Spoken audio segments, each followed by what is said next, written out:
Saya ingin langsung bertanya kepada Ombudsman, kepada Pak Robert. Pak Robert, bagaimana kemudian Ombudsman melihat alokasi anggaran pembangunan rumah dinas yang nilainya mencapai 34 miliar rupiah? Nanti kita akan bahas juga bahwa ini bukan hanya terjadi di Penajam Pasir Utara, tapi ada fasilitas-fasilitas mewah yang terjadi di wilayah-wilayah lainnya. Silakan Pak Robert. Ya, kasus di Penajam Pasir Utara ini sebenarnya puncak dari gunung es saja, Mbak Rifana ya. Ini banyak terjadi di berbagai tempat, berbagai daerah begitu ya. Nah, terkait yang di Kabupaten PPU, ini singkatannya Kabupaten PPU ya. Ini memang harus dilihat dari dua sisi. Pertama, saya ingin mengatakan dulu secara normatif, memang peraturan pemerintah 109 tahun 2000 itu mengatur tentang hak bupati atau wakil bupati ya dalam kasus ini untuk mendapatkan rumah jabatan dan juga fasilitas yang lain begitu.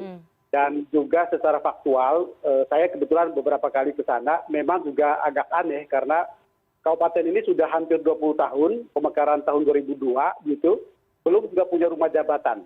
Jadi ini memang kondisi faktual sekaligus juga ketentuan normatif itu saya kira sampai di situ tidak masalah. Yang jadi masalah kemudian adalah tentu soal nilainya yang sangat fantastis 34 miliar itu pun belum selesai juga ya, masih ada tambahan-tambahan di luar itu nanti. Tetapi konteks besar yang saya kira sebagai seorang kepala daerah ya, bupati itu adalah pemimpin yang mestinya punya sensitivitas terhadap situasi yang sedang kita hadapi hari ini. Disitulah batu uji kepemimpinan dia untuk misalnya melihat apakah agenda-agenda besar lain itu sudah terpenuhi atau tidak. Misalnya, Ombudsman baru menyelesaikan investigasi atas takrasa sendiri atau investigasi atas inisiatif sendiri di kabupaten ini terkait dengan pembangunan rumah ini dan khususnya kemudian kaitan ke biaya-biaya yang lain. Misalnya gini, hingga hari ini kabupaten ini masih menunggak pembayaran atas insentif tenaga kesehatan dan juga honor bagi vaksinator. Catatan kami menunjukkan bahwa sejak Agustus tahun lalu, jadi sudah hampir setahun ini tunggakan itu belum terbayarkan. Jumlahnya juga cukup besar gitu ya.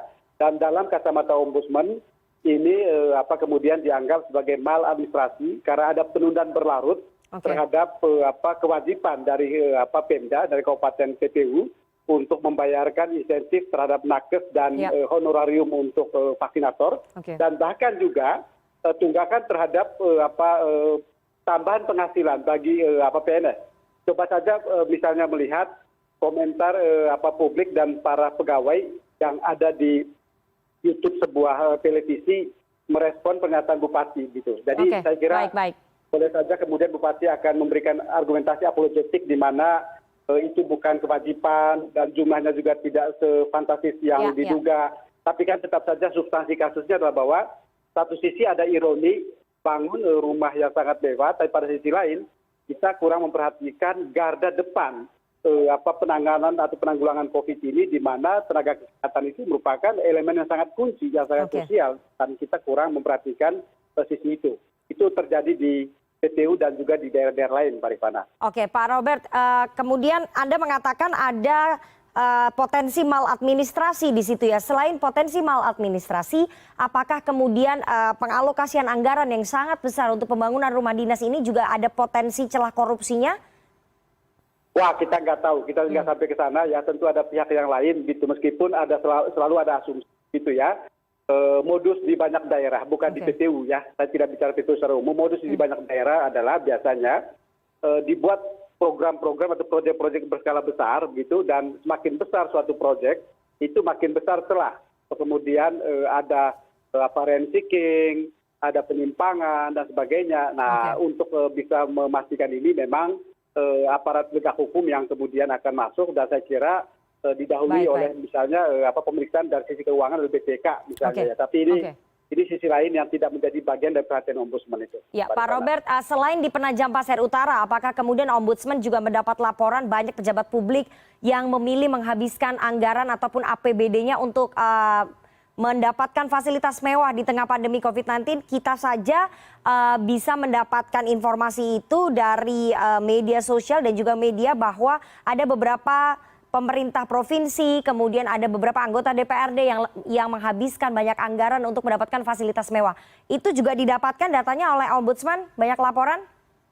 Ya, saya kira tanpa harus bekerja secara khusus untuk menginvestigasi ini, kita semua bisa dengan kasat mata bisa melihat ya, Mbak Rifana ya, misalnya di Provinsi Sumatera Barat, pengadaan mobil dinas, kemudian di Kota Tangerang, kita saja ini, kemudian juga daerah-daerah lain, saya kira ini seperti yang tadi saya sampaikan, ini hanya puncak dari gunung es yang merupakan fenomena umum di banyak daerah yang saya kira kalau itu terjadi selama ini mungkin kita masih dalam tanda kutip masih sekedar bisa mengelus dada. Tapi ketika itu terjadi di tengah masa pandemi, ketika kemudian perintah untuk realokasi anggaran dan refocusing program untuk semua biaya, perencanaan itu sejauh mungkin diarahkan bagi upaya untuk penanggulangan COVID terkait dengan membangun sistem kesehatan yang kuat, pengadaan alat kesehatan, jaminan perlindungan sosial dan sebagainya. Ketika ini tidak diurus, tetapi justru elit politik kita, elit birokrasi kita menunjukkan sikap atau perilaku hidup yang berfoya-foya, yang membangun sesuatu yang fantastis dengan nilai yang tidak masuk akal misalnya, maka disinilah saya kira yang namanya asas kepatutan dan asas keadilan bagi publik itu tercidrai gitu. Dan sisi lain ini juga menunjukkan kualitas kepemimpinan para elit politik kita yang memang hari ini masih pada standar yang mengecewakan gitu ya. Ini saya kira apa yang terjadi di PPU, apa yang terjadi di Sumatera Barat dan sebagainya ini hendaknya menjadi pelajaran bagi para pemimpin kita bahwa waktu uji kepemimpinan itulah pada sikap otentik dia untuk bisa melihat dan merasakan soal penderitaan masyarakat, penderitaan rakyat. Pemimpin politik kita itu berasal dari rakyat, dipilih oleh rakyat. Maka kemudian memang sensitivitas itu harus benar-benar di atas standar rata-rata gitu. Ini bukan pejabat pemerintahan biasa. Tetapi ketika itu ditunjukkan oleh elit politik, ini sesuatu yang saya kira pada tingkat tertentu membuat publik marah juga gitu, Mbak Rifana ya. Ya, kita tunggu nanti bagaimana sensitivitas dan juga empati para pejabat publik, apakah kemudian masih ada begitu ya, kita tunggu karena masyarakat tentu saja terlukai dengan apa yang dilakukan oleh para pejabat publik kita dengan menghambur-hamburkan anggaran untuk mendapatkan fasilitas mewah. Terima kasih sekali Pak Robert Endi Jaweng, anggota Ombudsman Republik Indonesia atas waktunya kepada CNN Indonesia Newsroom sore hari ini. Saya selalu Pak Robert. Sama-sama Mbak, salam sehat selalu.